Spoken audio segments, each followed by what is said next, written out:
Subscribe करें हमारे YouTube channel को और बेल आइकन को प्रेस करें हमारे लेटेस्ट वीडियोस को देखने के लिए।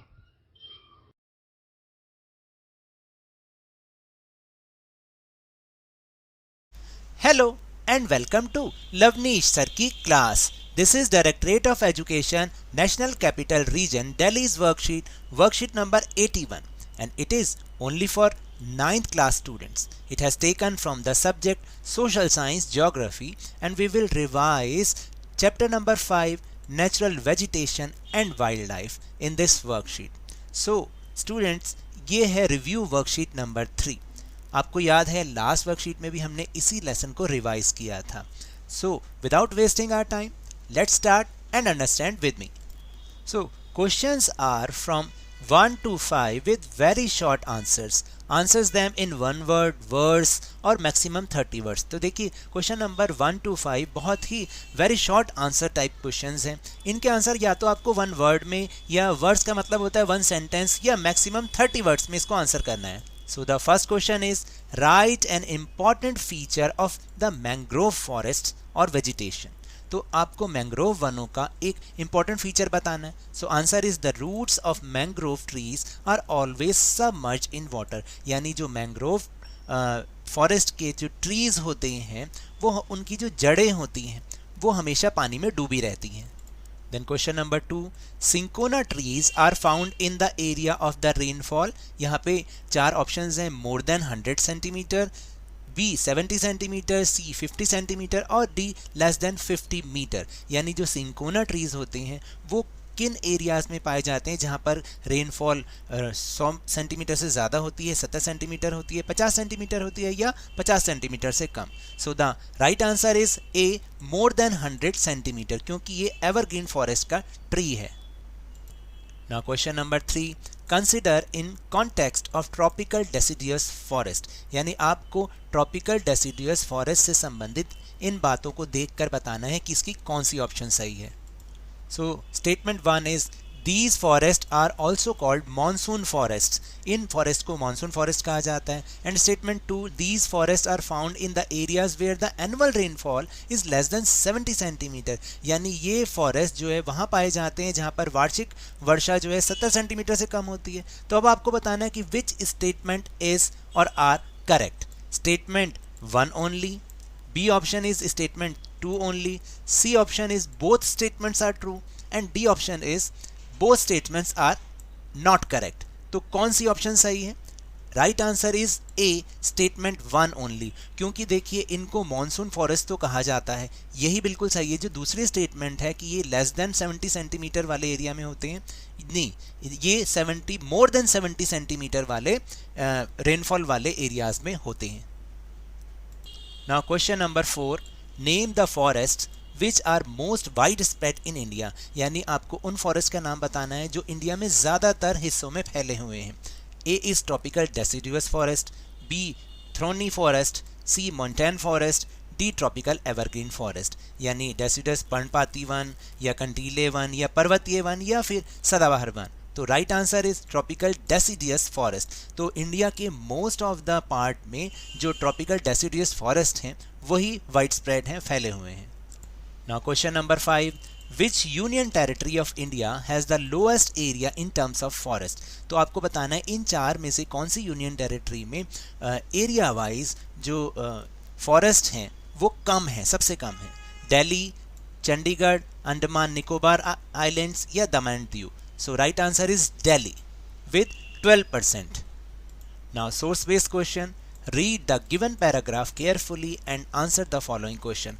आपको ये पैराग्राफ को केयरफुली पढ़ना है और इस पर बेस्ड क्वेश्चंस के आंसर को करना है. So let's read.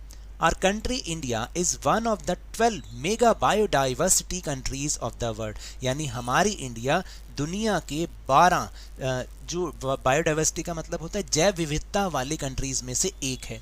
With about 47,000 plant species, India occupies 10th place in the world and the 4th in the Asia in plant diversity. तो देखिए अपनी 47,000 प्रजातियों के पौधों के साथ साथ इंडिया दुनिया में 10वां स्थान रखता है और एशिया में 4था स्थान रखता है। There are about 15,000 flowering plants in India.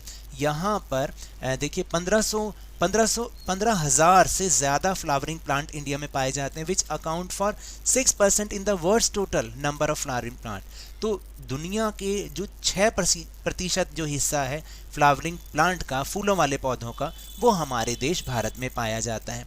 The country has many non flowering plants such as ferns, algae and fungi. और हमारी इस कंट्री में नॉन फ्लावरिंग प्लांट्स यानी बिना फूलों वाले पौधे भी हैं, जैसे फर्न, एल्गी और फंगी, वो भी मिलते हैं यहाँ पर। India also has approximately 90,000 species of animals as well as a rich variety of fish in its fresh and marine waters. यहाँ पर 90,000 से ज़्यादा प्रजातियों के जानवर पाए जाते हैं, जिनके साथ साथ बहुत ज़्यादा प्रजातियों की फ़िश जो कि फ्रेश वाटर की यानी मीठे पानी की और खारे पानी दोनों की फ़िश यहाँ पर पाई जाती हैं। Now the time for question answers. Question first is at which place India stands in terms of biodiversity in the world? India का कौन सा स्थान है जैव विविधता में पूरे दुनिया में? तो answer is India occupies 10th place in the world in terms of biodiversity. India का पूरे वर्ल्ड में बायोडाइवर्सिटी के रेफरेंस में 10th place है।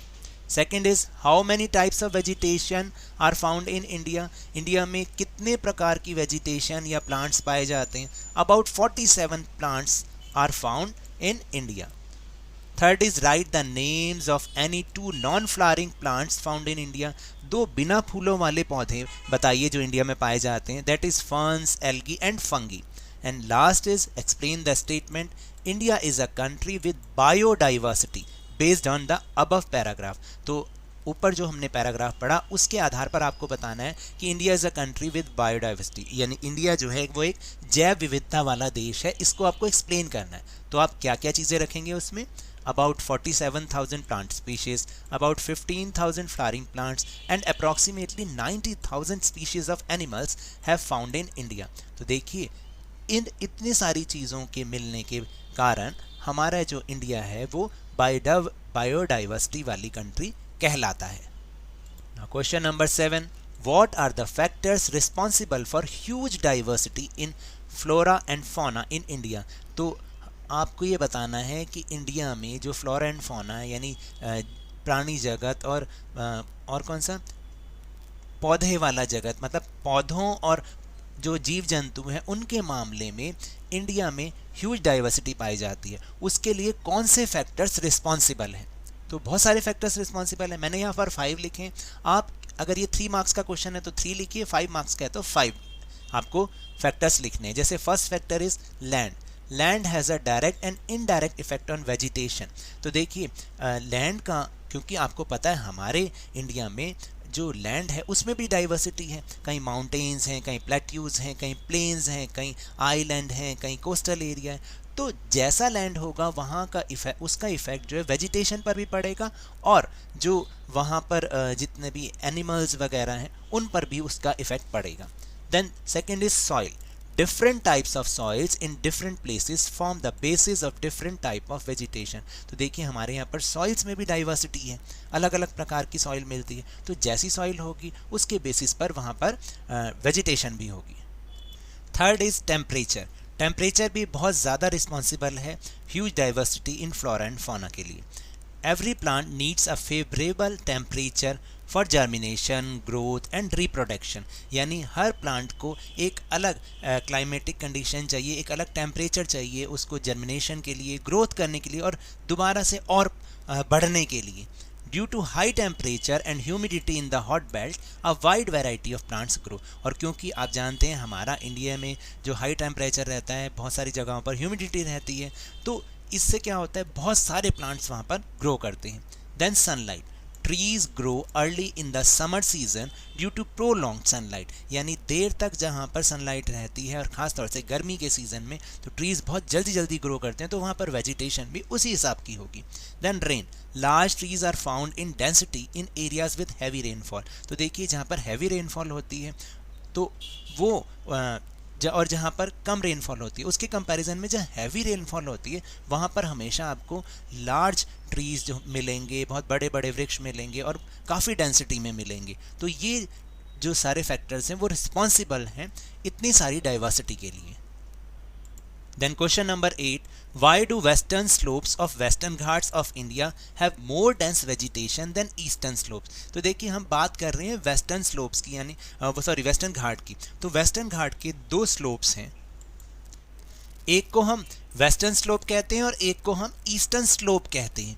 तो इसमें क्वेश्चन में ये पूछा गया है जो वेस्टर्न स्लोप हैं वो ईस्टर्न स्लोप से ज़्यादा डेंस वेजिटेशन वाले क्यों हैं?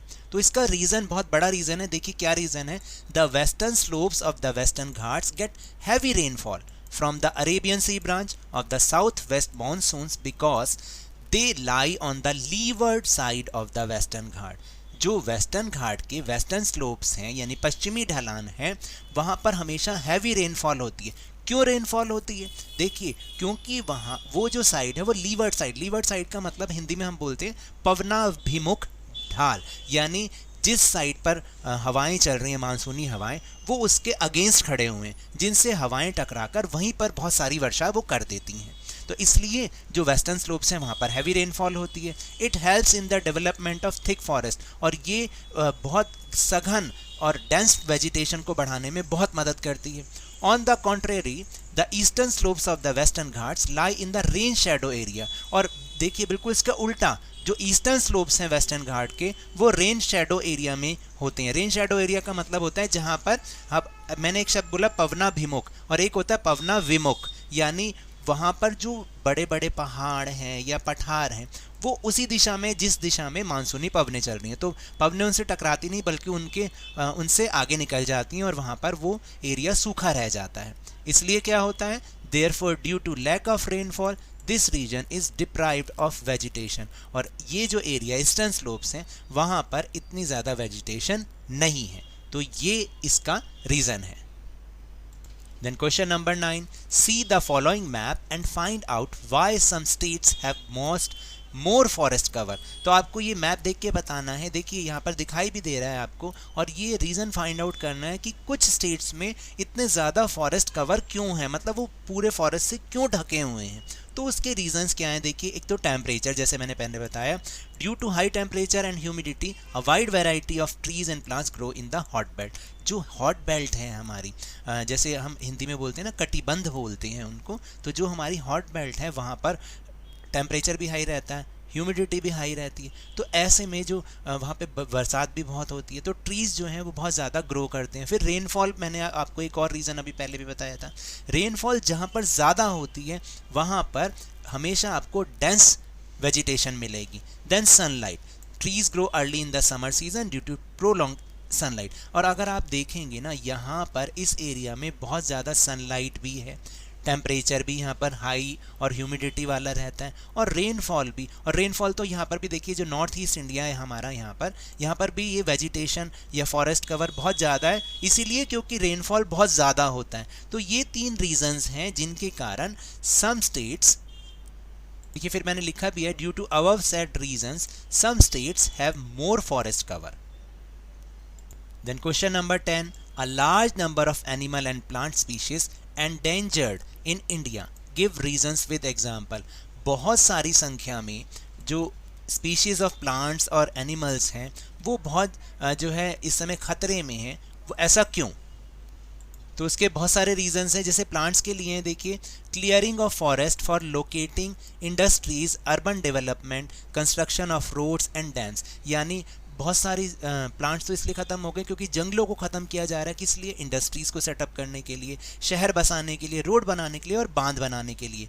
And for providing more agricultural areas, और खेती के एरिया को और फैसिलिटी देने के लिए और बढ़ाने के लिए ये प्लांट्स को काटा जा रहा है। Then cutting of trees by local population which is used as firewood, और लकड़ी जो जिससे चूल्हा जलता है उसको उसके लिए पेड़ों को काटा जा रहा है।